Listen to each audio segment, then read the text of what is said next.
Serum electrolyte test. Serum electrolyte test में हम कौन कौन से टेस्ट चेक करते हैं?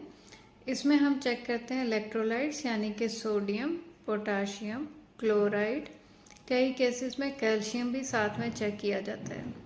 सीरम इलेक्ट्रोलाइट टेस्ट कराने की ज़रूरत क्यों पड़ती है?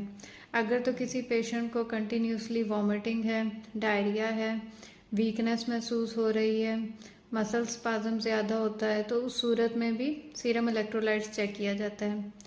रीनल पेशेंट यानी कि वो पेशेंट जिनकी किडनी इन्फेक्शन हो, क्रॉनिक इन्फेक्शन हो या एक्यूट इन्फेक्शन हो, तो किडनी फंक्शन टेस्ट चेक करने के साथ साथ सीरम इलेक्ट्रोलाइट्स भी चेक किए जाते हैं।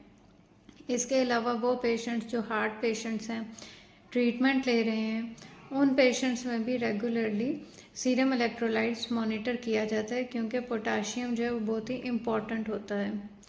अगर किसी पेशेंट का पोटाशियम ज़्यादा आ रहा हो तो उसकी कंफर्मेशन बहुत ज़रूरी होती है, क्योंकि कई दफ़ा अगर ब्लड सैंपल लाइज्ड हो तो उस सूरत में भी फॉल्स पोटाशियम जो है वो ज़्यादा आ सकता है।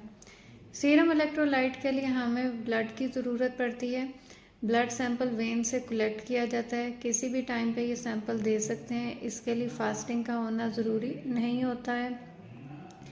क्लॉट एक्टिवेटेड ट्यूब में ये टेस्ट सैंपल जो है वो कलेक्ट किया जाता है और सीरम से ये टेस्ट परफॉर्म किया जाता है। लैब्स में ये टेस्ट जो है सेपरेट इलेक्ट्रोलाइट एनालाइजर्स पे भी परफॉर्म किया जाता है। इसके अलावा कई बायोकेमिस्ट्री एनालाइजर्स में भी जो है इलेक्ट्रोलाइट्स की ऑप्शन होती है, तो हम परफॉर्म कर सकते हैं।